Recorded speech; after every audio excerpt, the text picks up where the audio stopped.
want to watch. We've got a pretty good number of people now, so let's get started with Simulacrum. So, Simulacrum.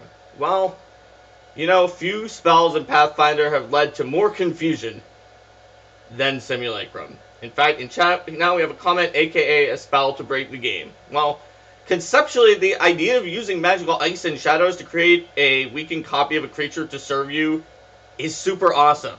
I mean, who wouldn't want to do that? I want to do that right now, except for the part of me that remembers the rules for Simulacrum is telling me, no, don't do it. Don't make a Simulacrum right now. So, but we're going to do it anyway, because it's just too cool. We're going to figure it out. The rules are really unclear how to adjudicate it, and the danger of Simulacrum is that it's hard enough to adjudicate. You can easily wind up with something that is completely ridiculous if you're not careful. So, in this stream, I'm going to give you some tips and clarifications to help you use Simulacrum in your game for maximum awesomeness and a minimum gnashing of teeth. And thanks for the follow. As you guys can see, I forgot, I do have one other widget up in the upper left where it's not going to like go over the middle of the screen. There's this zombie that's going to appear if anybody follows or does a bunch of other things that I think you can't do yet until I'm an affiliate. So, thank you for any time anybody wants to follow or do something. I think if you donate via the Streamlabs link, a zombie will appear as well, but I'm not fully certain of that. Alright, so we're going to, let's see. Looks like people want pun levels of overpowered. Okay, we're going to try to not have pun level of overpowered, or maybe Omnisificer levels, because Omnisificer was always funnier than pun. So, let's take a look at Simulacrum. Now, if you guys read my very first teaser for this stream that was found on my Facebook page or Twitter, I referenced something that was missing in the spell. Something that, when I did my research, I found was just not there, and when I asked around, was supposed to be there.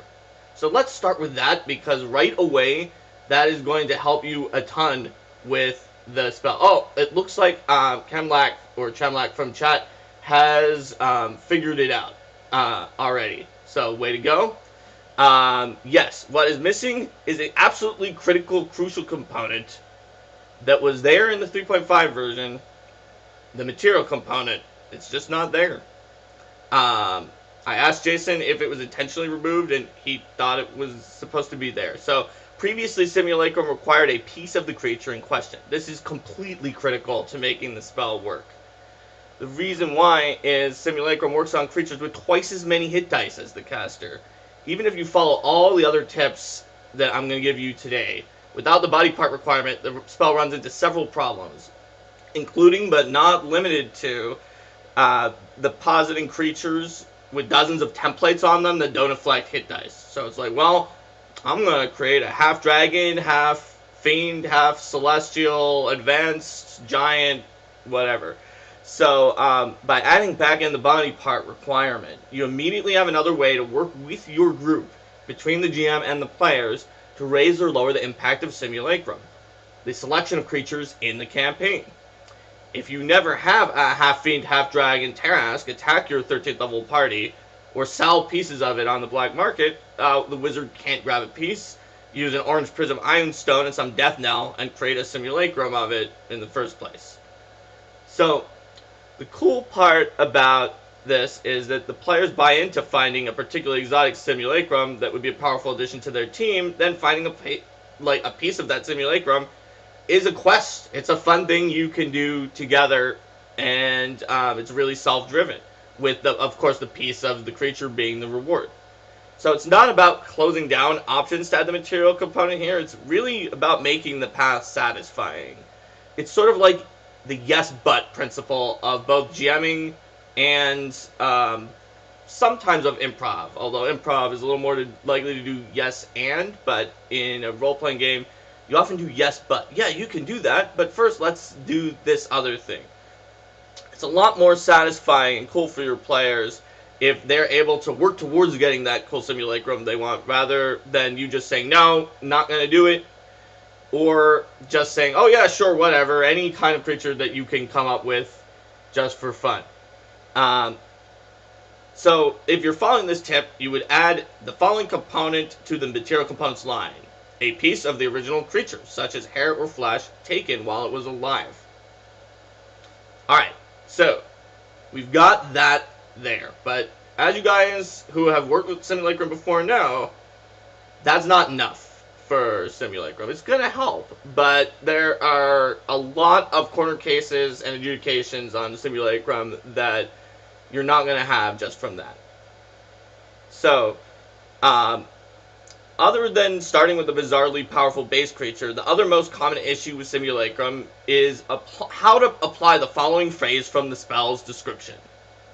It appears to be the same as the original, but it has only half of the real creature's levels or hit dice, and the appropriate hit points, feats, skill ranks, and special abilities for a creature of that level or hit dice. So what's appropriate? Yup, people in the chat have already asked, put appropriate in quotes, because what is appropriate? What's appropriate for the creature? Common way to run Simulacrum that quickly leads to disaster for many creatures is to just cut the hit dice in half, applying the results that automatically come from this reduction, such as lost base attack bonus, saves, and class features. Take away some skill points and feats, call it done. That's certainly less time consuming, and it pretty much works if you're just doing a PC from like a typical ancestry, or sorry, a race. I'm now only saying ancestry. In fact, if you want to make a Simulacrum of yourself, it's very powerful, but it's mostly appropriately powerful for the cost, because Simulacrum's rules, they kind of work for that. Unfortunately, that's not enough to build a Simulacrum of a monster. Building a Simulacrum of a monster is a lot more challenging, because the spell intends for the GM to adjudicate all the powers of the new Simulacrum based on the new hit dice. It's essentially akin to building a mini version of the monster using the monster building rules in the bestiary. Now, various factors like damage, AC, spell-like abilities, and more can change in the process. Yes, we have spell-like abilities and age categories mentioned in the chat, and that is absolutely true. So, while some rules of thumb exist, for instance, you can look at the creature's new expected challenge rating and strongly consider removing spell-like abilities that would not be available to a spellcaster of that challenge rating, and always remove expensive spell-like abilities like Wish. That's the best way to understand is going to be an example, because I always learn better with an example. So after I go over these starting tips, I'm going to give a super extended example for everybody, and then I realize I should have thought of this ahead of time, but I will find a way to make available a write-up of the Simulacrum that I created during the example, so that you guys will see it later on. So, what are we going to talk about next? How about what the Simulacrum knows? What does the Simulacrum know? If you could just go into a tomb, find some body sample, and then have full knowledge from an ancient person, why do people even need to do archaeology? Can I solve any mystery by just making a Simulacrum of all of the people who are involved in the mystery and demanding truthful answers?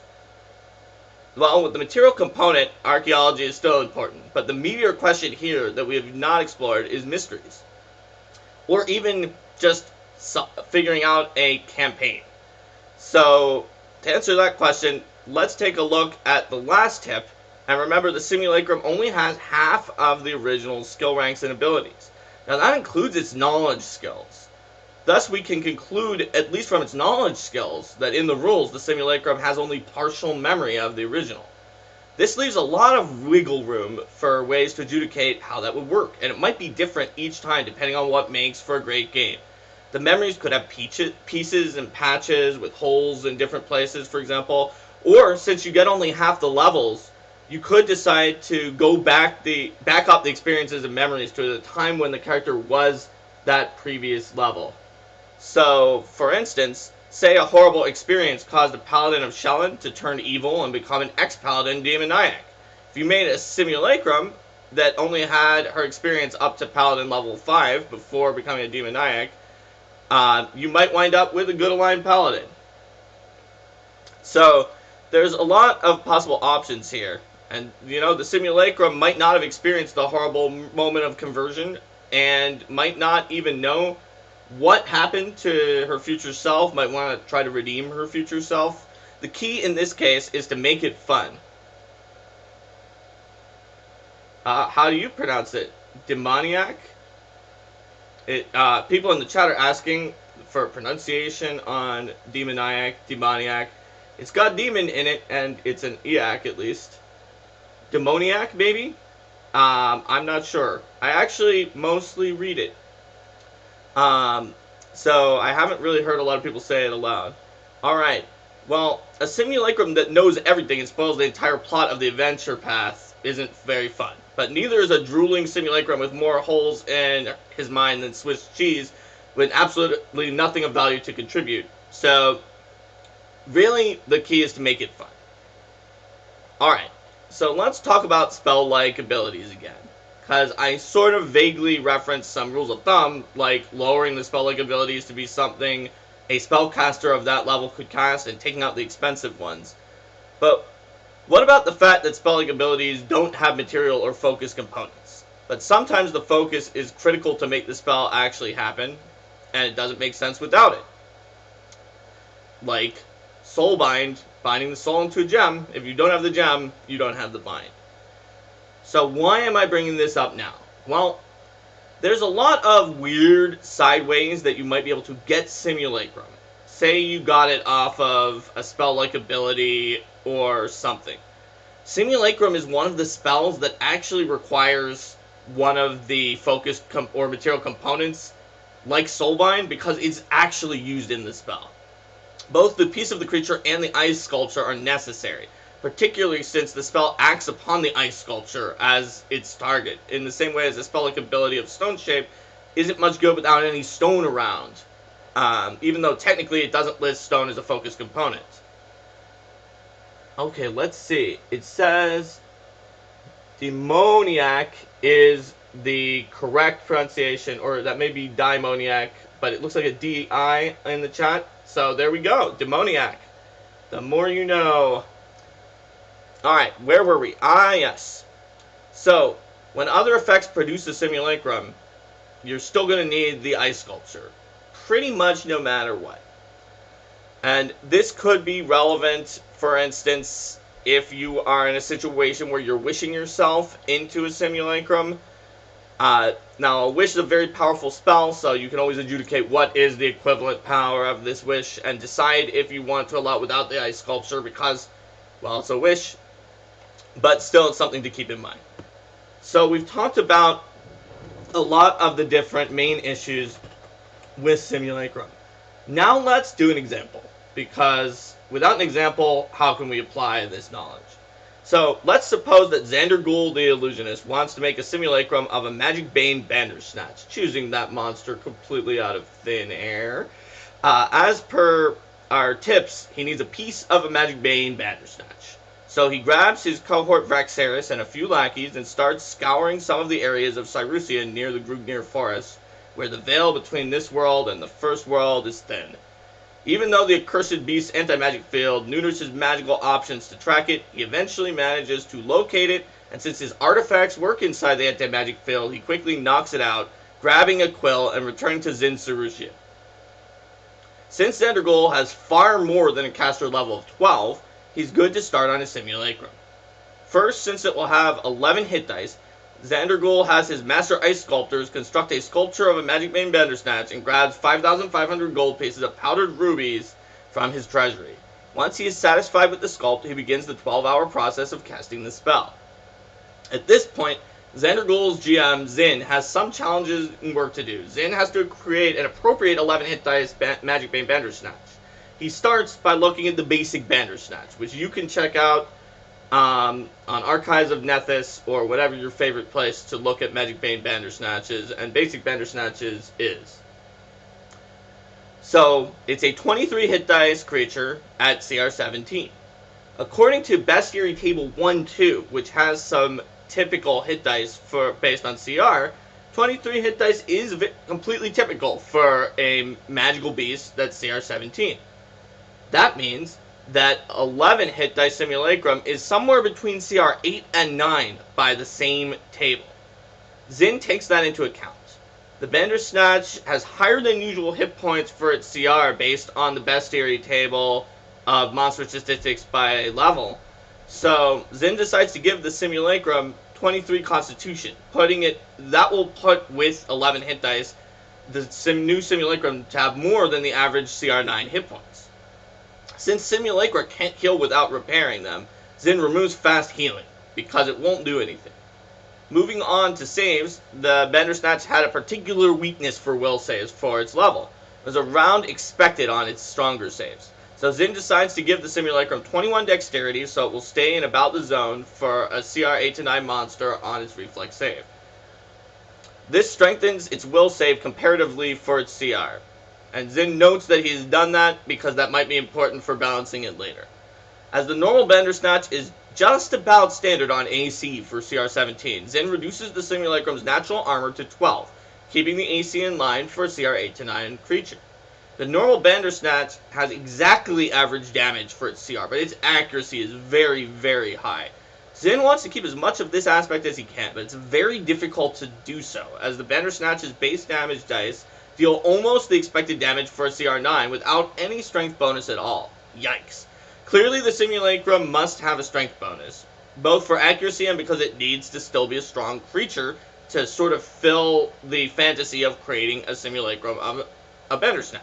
So Zin goes at this from several approaches. First, he realizes the Bandersnatch will need to go from high accuracy and standard damage to standard accuracy and high damage to still keep up the fact that it's above the curve. After accepting that, he decreases the damage dice of the Simulacrum by one size category, using the FAQ for damage dice, lowers the strength to 28, and changes the brutal tail to not add 1.5 times strength bonus. This reverts it to the usual 1/2 for a secondary attack. That leaves the Simulacrum with high attack just between CR 8 and 9, and damage for CR 11. Zin takes a breather after that tough adjustment to work on some clockwork constructs for a while. He knows he has 12 hours before Xandergul finishes casting the spell. When he comes back, he adjusts the CMB and CMD according to the changes that he made with the ability scores, and takes a quick look at the Quill range attack. He decides that just lowering the damage die one size should be fine since the accuracy of the Quills are not spectacular for the CR 8 to 9. He decides to move on to feats. He knows he needs to remove 6 feats, certainly including Critical Mastery, Exhausting Critical, and Tiring Critical, which you absolutely cannot have at the current number of hit dice. The Simulacrum only has 2 feats with BAB plus 8 or more that it can pick, the ones that it gets at the level 9 and level 11. So he has to choose between Critical Focus and Bleeding Critical, or keeping both of the improved critical feats. He decides that without improved critical, the other feats aren't very useful anyway, and he cuts them too. After a long internal debate between the other feats, he decides to cut improved critical Quills as well. Moving on to skills, the Bandersnatch had placed 1 rank in Acrobatics and Survival, 11 ranks in Perception, and 10 ranks in Stealth. This can be reverse engineered from all of its statistics. For the Simulacrum, Zin needs to remove 12 of those ranks, so he takes out the 1 rank in Survival, 6 of the ranks in Perception, and 5 in Stealth. He cuts the Acrobatics, Perception, and Survival racial bonuses in half, but keeps the Stealth bonus as it stands, since the Bandersnatch is still pretty big and the Stealth bonus wasn't unusual for a CR 8 to 9 anyway. Since racial bonus on skill checks tend to be even, he rounds up the Perception bonus to 6. Zin knows he's close, but he also knows that what lies ahead is by far the toughest part. All he did up to now is math, but now he needs to figure out how to handle all the special powers of the Bandersnatch. If it had spell-like abilities, he could use their spell level as a rule of thumb, like we mentioned before, and remove spells at levels that would be above the expected level a PC spellcaster of that CR could cast. But the Bandersnatch's abilities are different. He pages through his bestiaries looking at other monsters and makes a few decisions. First, for senses, the only thing that really seems too high for its new CR is that the range of its blind sense is 120 feet. That's a lot. Since even low CR true dragons have at least 60-foot blind sense, he gives the Simulacrum 60 foot as well. Moving on to defensive abilities, the Bandersnatch's Quill Defense seems pretty great for CR 8 to 9, but the combination of immunities and quick recovery seemed like a bit too much. Zin decides to keep the immunities and weaken each half of quick recovery, allowing saving throws for specifically for the ones that are currently automatic, and removing the ability to make a new save for the ones that previously recovered on a new save. Given that it no longer has extremely low will save for its CR, it doesn't need it as much, and he's not worried about removing the second chance against mind-affecting effects. Alright, so in special qualities, Planar Acclamation and Relentless Tracker both seem fine for this CR. In special attacks, the Bandersnatch has an awful lot of devastating special abilities, appropriate for CR 17, but not for an 8 to 9. Zin decides to remove the Lash Out ability, remove the special Swift portion of the Confusion Gaze, remove Rend, and reduce the Rake to 2 claws instead of 4. Zin had already adjusted Brutal Tail down when calculating damage, so I'm not going to say that again, although I guess I just did. Since it's still quite powerful, but now more in line with its intended hit dice, Zin is pretty happy with the CR 8 to 9 Bandersnatch simulacrum that he made. But Zendergul was not asking for a regular Bandersnatch simulacrum. He was going for a Magic Bane Bandersnatch. Given that the Magic Bane special ability was created for a CR 17 monster, and it also trades out its Gaze and Quick Recovery, both of which Zin had already decided to weaken for a basic Bandersnatch simulacrum, Zin realizes that he can't just keep Anti-Magic Field on this low-level monster. His first idea is to make a suppression field that rolls a caster level check like Dispel Magic to attempt to suppress magic within the field. But he quickly discards it because that many d20 rolls will slow the game to even more of a crawl than Anti-Magic Field always does. He decides to tweak this a little. Instead of rolling, why not take the average? So he decides that the Magic Bane Simulacrum is going to have a suppression field that suppresses all ongoing magic and magic items of caster level 9 or lower, and prevents their activation as well. In general, with the enemies Xandergul will be facing, the main benefit of this aura would be to suppress key low caster level magic items, and prevent foes from using things like scrolls and such near the simulacrum. Xandergul agrees he could definitely use this to his advantage, and begins dreaming about ambushes involving his new favorite pet. Alright, so that wasn't easy, and there was no right answer to almost any of those decisions I made there for Zin. Zin could have chosen something completely different and still wound up with a balanced Magic Bane Bandersnatch. Maybe you would make different ones. Whatever makes the game more awesome is the best choice to make. So, in this rundown of Simulacrum, I introduced the problem of Simulacrum and split it out into component issues to simplify our approach to the spell. Explored 4 major tips to running Simulacrum in a way that's fun for everyone. Focus on applying the principle of yes but, rather than shutting it down. And then worked through an extended example of the absolute hardest part of the spell, adjudicating the reduction of a complicated high-level monster, rather than an NPC. So, let's see what you guys were all saying while I was going through that summary. An additional material component, $5 for the GM to cover all the work in scaling stuff down. Yeah, that would be a good material component. I would not say no if I was your GM. And let's see. 2 questions that have been brought up in chat and how they interact with the presupposed ice statue and any material components focus. Alchemist version, the Sculpt Simulacrum spell. Alright, so the Alchemist version of Alchemical Simulacrum is a little bit of a different animal than the Simulacrum spell. Let me take a look at it again, because I do not have notes about Alchemical Simulacrum yet. So, Alchemical Simulacrum is the ability to create a lesser simulacrum, except it costs alchemical materials, and it requires a certain amount of time to grow. The created simulacrum is a creature, not a supernatural effect, and it's decays into inert flesh rather than ice or snow, so that means that you do not need ice or snow. What you need is weird alchemical ingredients and flesh for Alchemical Simulacrum. And then there was the Sculpt Simulacrum spell. Let's take a look at Sculpt Simulacrum. I'm not as familiar with that one as I am with Alchemical Simulacrum. Sculpt Simulacrum. That is going to... yes, right. It's the one for ultimate magic that creates cosmetic changes in the simulacrum. That is a spell that targets a simulacrum that's already in existence to make it look a little bit different. So that's not going to... the target actually says a simulacrum, so that's not going to affect the ice sculpting that you do at the beginning. Let's see. It seems like people here think that maybe it would be more than $5. That may be true. I mean, we basically just designed a new monster. So if you can do that with... then you're a pretty good monster designer already. And that's one of the issues that we have here with Simulacrum.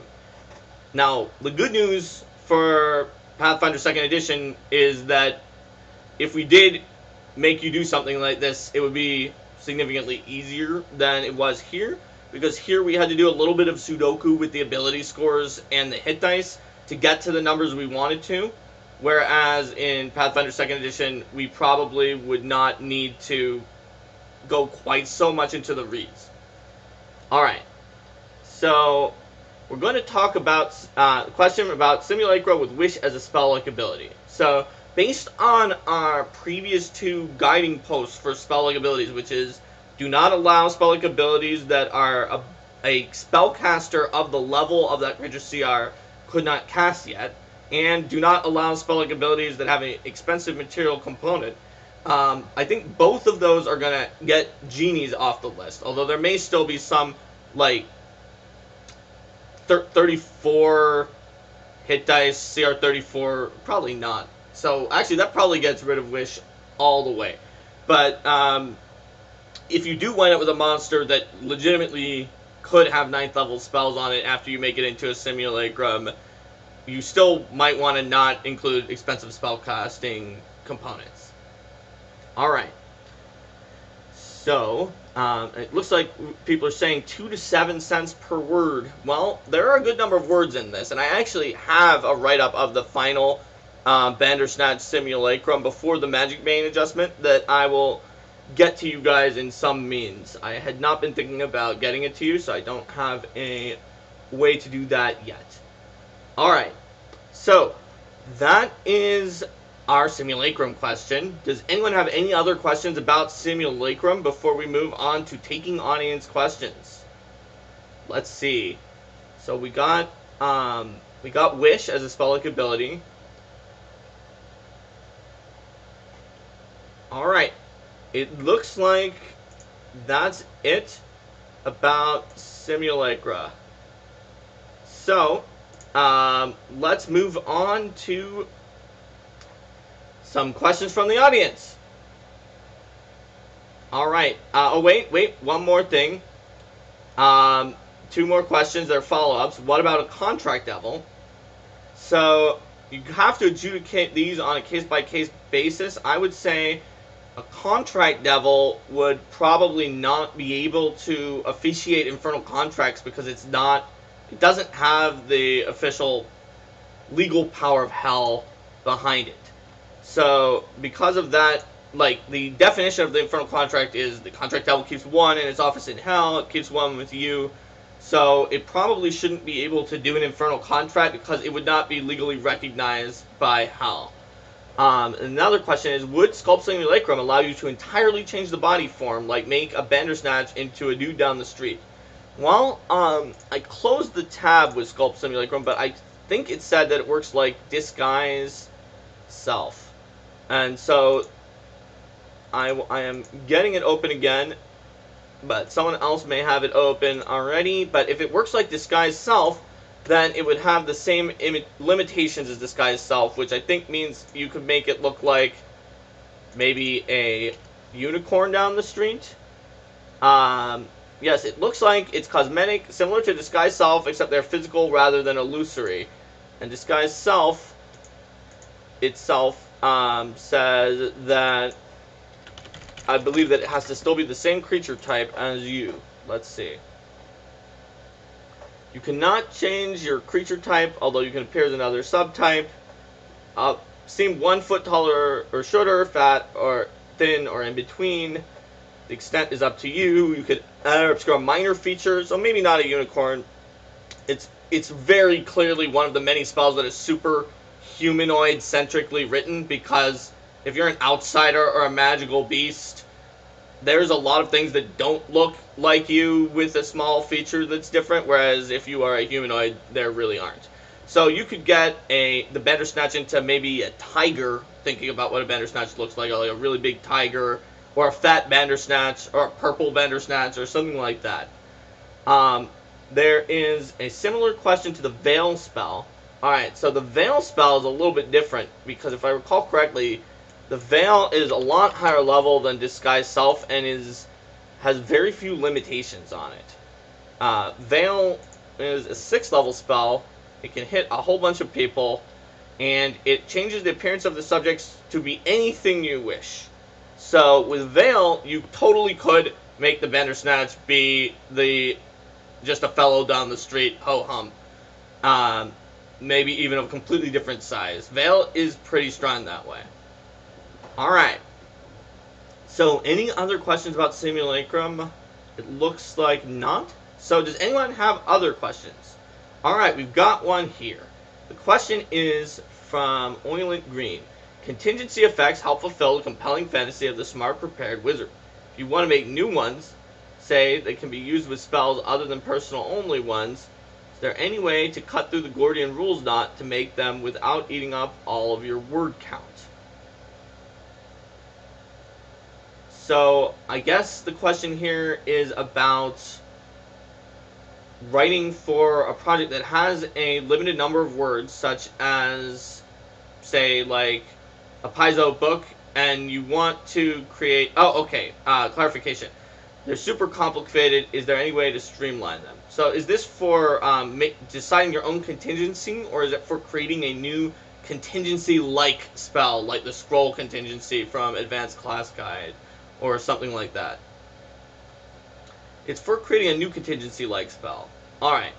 So, mostly, if you're not writing it for a book and having to reference a lot of other rules, and you're just sort of working it out for your group, the main thing you have to worry about contingency is probably not the huge number of clarifications on the wording, because you can cut through the knot by saying it works as contingency, except for in the following ways. But it's mostly that you just want to make sure that the rules are balanced.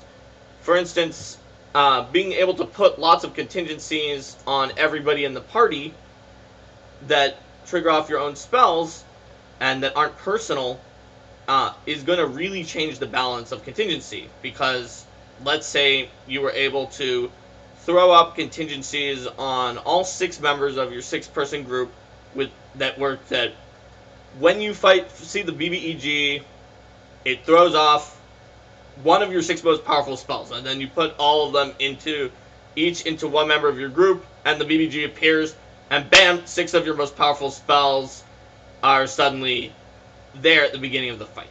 So you have to think about the action economy balance for contingency, and essentially, if you're getting a contingency that's screwing up the opponents, it's like a free extra quicken spell that is on top of your quicken spells.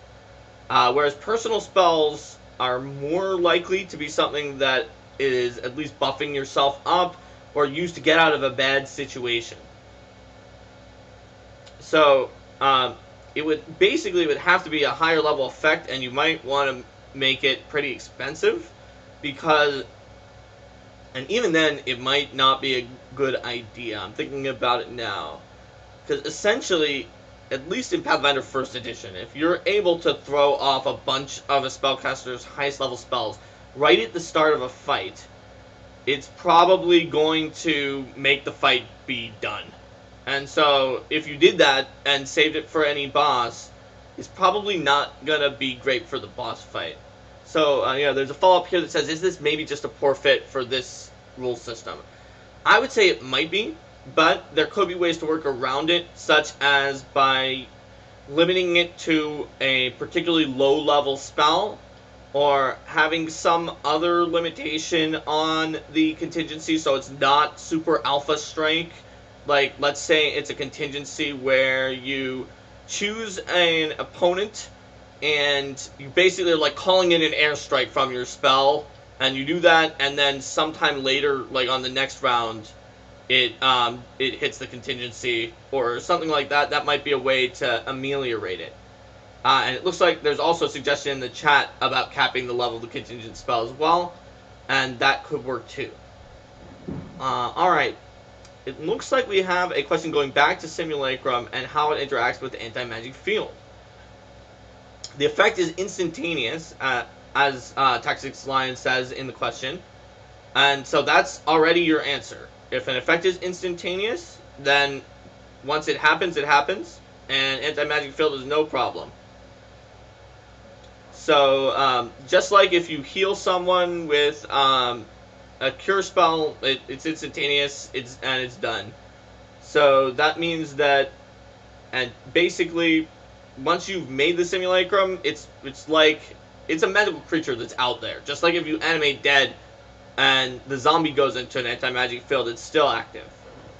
All right, good questions, everybody. Does anyone have any other questions? Let's check the chat. All right, looks like no more so far.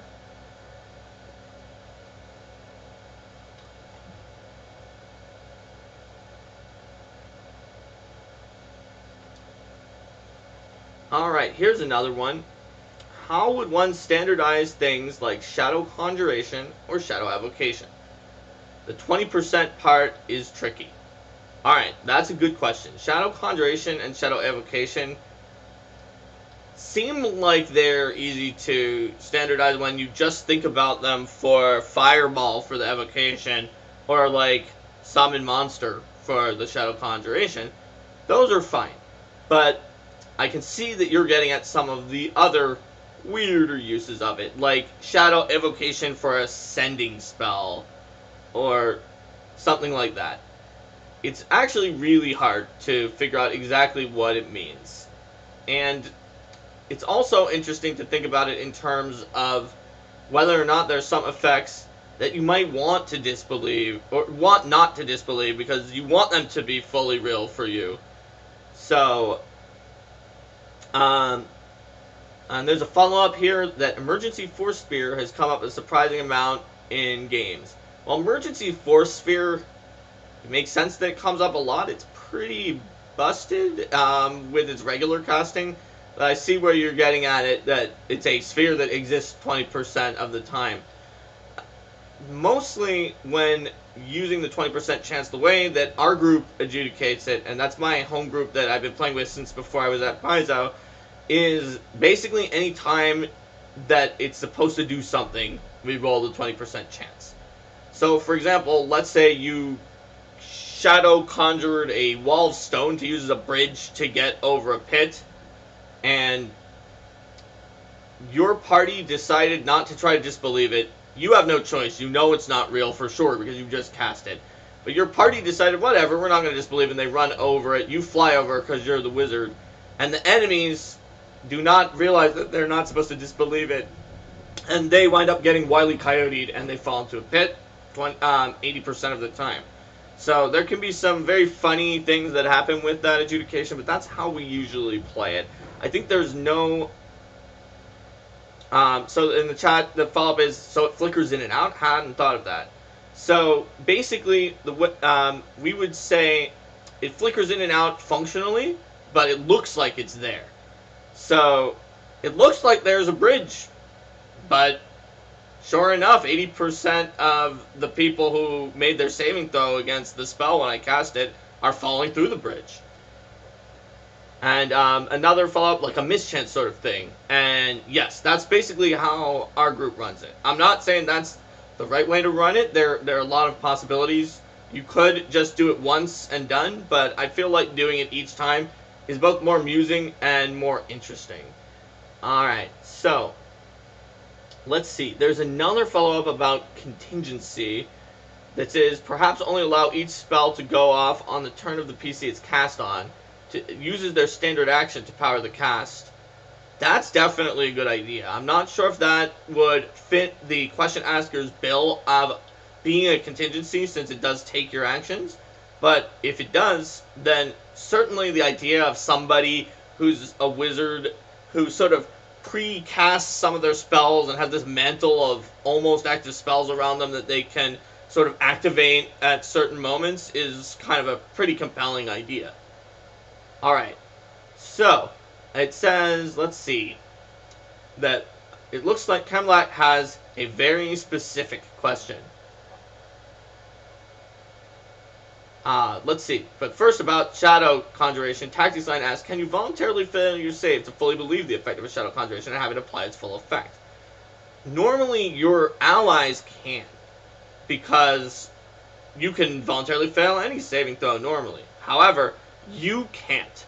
And the reason you can't is that the spell says if you, basically, if you know, I think maybe it's the description of disbelief, that if you know beyond a shadow of a doubt, you absolutely know for sure that it's not real, that you do not get a saving throw. And since you cast it, you know it's an illusion. So you don't get a saving throw, so you can't choose to fail it. Looks like we have another question from Alex Agunas. Can you use Shadow Evocation to reproduce daylight? If so, what happens? Well, daylight is an evocation light spell, so you could, but then you have all sorts of fun percentages of realness where you have to decide basically what the scope is that you're going to be rolling the percentage chance, and have the people who disbelieve just won't see the light at some points in time, which can be pretty stroby if you decide to turn it on and off a lot. But you kind of have to decide, are you going to do it round by round? Part of it comes down to what makes for the best game, as long as you're consistent and your group agrees. Part of it comes down to, do I have to roll a million times, and is this taking up a huge amount of gameplay that we've decided every time anything happens, we'll have everybody roll to see if they can see from the daylight. So we probably shouldn't do that. Alright. So Shisumo asks, isn't just imbue with spell ability the contingency that takes a standard action? Pretty much. So as I said, it's a good idea, but we do have ideas that are sort of like that. So now we have the ultimate hyper-specific question about Ultimate Campaign Kingdom rules, the trade route length modifier calculation. Alright, let me see what happens if I open that up. So we've got the Kingdom rules and we've got the trade route length modifier. And it says, divide the trade route length by 10 to get the route modifier. Subtract the trade route length from your kingdom size to get the length modifier with a minimum amount of 0. So that would mean that basically, let's see, subtract it from your kingdom size to get the length modifier, and the DC is harder if it has a long length modifier.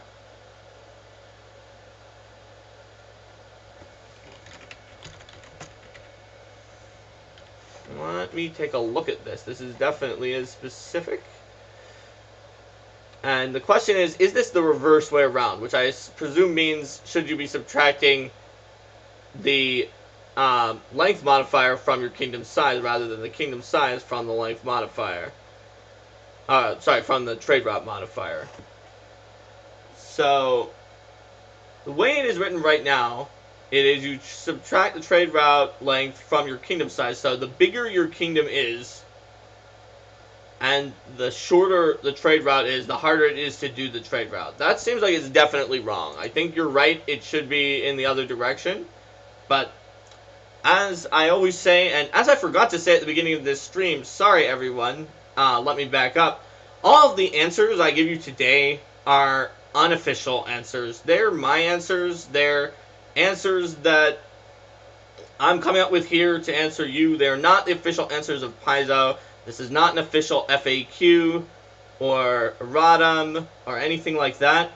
Think of it like if you had to create a sort of, if you have to get an FAQ ruling, you have to get everybody together from the whole design team. It's kind of like bringing together the whole Supreme Court, getting a case in front of them and getting a ruling. This show is more like if Ruth Bader Ginsburg had like a reality TV show and made rulings on it. It is completely unofficial in all ways, but it does involve one of the people that would be involved in the official process. So that's my analogy here that I find slightly amusing, and hopefully you will too. But yes, it does look like it should be, if the DC cares about your kingdom size and the length of the route at all, it should care about having a bigger kingdom should make it easier, not harder, to do a really long trade route, and having a really short trade route should not make it easier to do. Reverse way. Should make it easier. It should not make it harder to do the trade route because it was short. So that's my unofficial answer to this question. Let's see. It looks like we have another exceptionally specific question about Shadow Conjuration. If you have Shadow Conjuration as a spell-like ability that you just received, have no spellcraft or knowledge arcana, do you recognize your own stuff as illusory?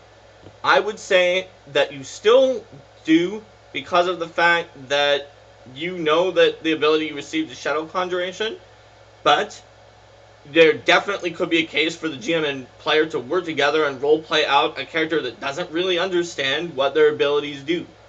That's not really the default. There's really not a lot of mystery in the magic in Pathfinder First Edition, other than rituals, really. It's one thing, in some ways, that I really do like, that the spells are very precise, but in some ways, it can be fun if there's a lot of mystery, or a little bit of mystery, and things are a little bit more unexplained. You could definitely rule, if a player wants to, that their character doesn't even understand everything that they can do. In other games, it's a little bit easier. For instance, my group once played a one-shot game that was based off of one of our players' idea to have a game where everybody randomed some TV tropes from TV tropes, and then made a character concept based on that, and then I built those characters mechanically. Well, one of them got the trope that was, oh, I didn't know I could swim, and wanted to have a character who didn't know what any of their abilities did. We were using Mutants and Masterminds, so I just gave them the names of some powers I had created with absolutely no explanation. It turned out one of them was basically an at-will wish, as long as the player already thought that the thing that they were wishing was true. They never figured out what it was doing. Another one caused them to get a natural 20, and one of the allies who went next to get a natural 1, which they did eventually figure out that something bad was happening to the poor guy who went after. So it can be fun if your players don't know what their abilities do, but only if you have investment from everybody that that's sort of how it's going to go. So let's see. There is another question here. It says, back to the Veil spell. If Galbrazu used the Veil spell, could he fit into a halfling's bed? No, because the Veil spell is an illusion. He could look like he would fit into a halfling's bed, but he's not actually the size of a halfling. Because of the fact that Veil only changes what he appears to be in pretty much all sensory ways, but does not actually change his size. Let's see. New question. How do you balance the need to address corner cases with the need to keep rules readable and concise? Are there design tenets or the like that you keep in mind? Illusion spells, contingencies, damaging or altering spells, or objects or materials. Lots of places this comes up. That is an excellent question. It's really a huge question. It's one that, as I've been working as a designer here at Paizo for almost 5 years now, it's one I've had to reflect and grow on, because I have to tell you, coming from my experience of running into a lot of problems with rules, corner cases, like, I came in as a designer, I was the fact guy, I wanted us to do lots of facts, I wanted us to be very specific, I wanted us to explain everything. But I have to tell you that, just like you said in the question, that really sometimes can make the rules less readable and concise. And I feel like I love Pathfinder First Edition. I don't just feel like that. I love Pathfinder First Edition. But I feel like one of its few real flaws was that there was enough stuff built into those rules that were very, very specific and needed very corner-casey answers and specifications, that we almost had to write things that were not readable and not concise on certain rules in Pathfinder First Edition. So I think my answer is changing for Pathfinder Second Edition. For First Edition, I was usually the guy who said, well, we should add a sentence to that explains what happens in this corner case, because that's going to be a big issue. Or, yeah, this ability needs some kind of clarification to explain that you can't just remove the bad side effect that comes tied with the good side effect and other things like that. In Pathfinder Second Edition, we can design it from the ground up to hopefully handle some of these cases, and I'm just hoping that we can just make it so the system doesn't need as many corner cases as to be addressed. And so I've gone in the reverse direction, because I guess going back even further than my start at Paizo, as someone who worked in computer science, my initial instinct is always more efficient code, get everything running smoother, faster, more efficient. And so being the one who was for less elegant, less efficient text was always weird. And I want to go back to more elegant now if we can. Alright. Another question. Pathfinder has kind of simulations take on the game world that complicates these things more. I would say one of the beauties of Pathfinder, both editions, is that Pathfinder gives a strong nod to simulation and gamism and narrativism if you want to do those three splits. I don't always find those three splits to be exactly a good way to measure things, but sometimes they really are. Pathfinder is pretty good about having a mix of those, whereas some game systems are just basically screw simulationism, and that can make simulationists unhappy. There definitely are some games and even some philosophies, and I get that say, hey, if it makes the game more fun to play, then the simulation doesn't matter. But as I mentioned recently on the forums, sometimes the feel of reading something and thinking about the game outside of the game actually is combined with the play experience to create the total experience of the game, and it can be a major factor. Alright, let's see. Will some of that design philosophy make it into the semi-unannounced GM Toolbox book? Is another question from Shizuma. Well, I can't really announce any semi-unannounced GM Toolbox book here on this stream. But if there was a semi-unannounced GM Toolbox book, then I would hope that we would include a design philosophy that was all about being inclusive with the way that we allow all three of those styles to be in the game, and keep things simple to explain, but yet robust enough to handle edge cases when necessary. Alright, let's see. The next question is, how do you feel about the introduction of feats which seem to limit character options that previously would have been handled by GM adjudication?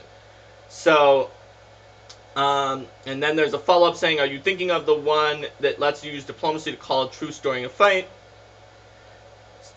So, when it comes to those options and those feats, I find that sometimes including those feats can be helpful for some groups, but it's actually really important that each group thinks carefully about which rules they want in their game and how they want to run their game. And that's something that we did not do a good job, or even a moderately decent job explaining in Pathfinder First Edition, that we're really trying to explain in Second Edition. Is basically, some groups are going to want to, and we made products that were like this in Pathfinder First Edition. Horror Adventures was a book that helped you overlay horror into your game, for example. Overlay books are really cool because they let you change your sub-genre and how the game works. But the thing, and people I think got that. They didn't put all the horror elements into like a light, funny game. But all the rules are actually like that to some extent. And by that I mean, some groups are getting along just great with the very vague rules in Pathfinder First Edition for some of the skills that don't explain, for instance, some pretty key elements that when I asked all the other designers, they said, oh no, that definitely applies. And I said, that's not in the skill. For instance, perception in the core rulebook and how much you can search in a single action. Everyone on the design team was pretty adamant that there was a limit to how much you could search. But it had been accidentally cut when it was rewritten from 3.5 to Pathfinder. So we had to mention it in later books because it just wasn't in there, for example. And in the case of diplomacy, a lot of groups have a good answer they have for diplomacy to call truce in the middle of the fight that they like. Some groups, especially ones that might not spend as much time working together with all the players and the GMs to decide things, may have had more of an issue there. Maybe there's one player who is adamant that since the rules didn't say they couldn't try to talk people down, that they could, and they're rolling diplomacy and ending every fight in a truce, and everybody else wants to fight. Now, on the other hand, even though the rules are pretty vague on the skills, they actually definitely don't let you end a fight in a truce without a feat. Like, there's a amount of time that it takes to ask people to do things, or sorry, to change people's attitudes, and I mean, they sort of do. For instance, in one Pathfinder Society game that I was playing with my ninja, there was this topiary, and it clearly was not a bad guy. We just didn't want to fight it. We wanted to leave it alive. We wanted to talk it down. And Linda was running this game, and we were following the rules, and they say it takes a minute, and ultimate entry was not out. So we literally fought it with people taking total defense and not attacking it for 10 rounds, and then made a diplomacy check.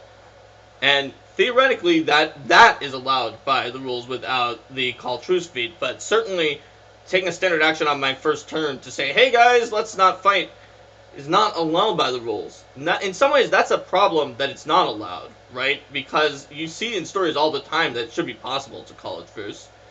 And basically, that's sort of a failing of the initial rules in some point.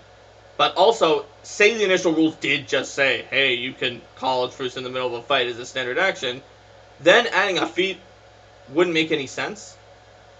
But if it was really wiggly and it just says it takes some amount of time to make a request and change somebody's attitude, and you don't really know how long it's going to take, GM, you decide.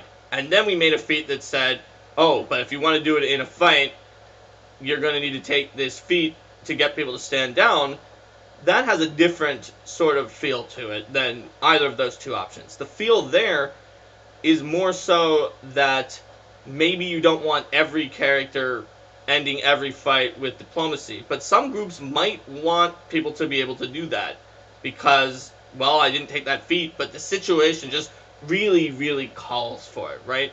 So if we were in that situation, one way to do it is to just say, well, the group decides based on what's best for the story at the time, what's best for the narrative, what makes sense for the NPCs.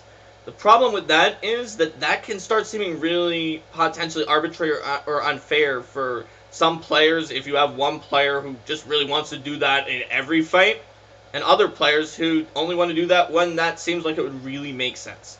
And so you're really between a rock and a hard place, and it's best for each group to figure out what they want to do. So to circle back to how I was starting, each group should decide which rules to include based on how that group rolls. So if your group rolls that you're always calling truces, everyone likes it, then you may not want to include the call truce feat in your game. Just let everybody always call truces, and that's good for your group. Whereas that feat might be better for a group that is still filling out and doesn't have everybody in agreement over how often a truce should be called.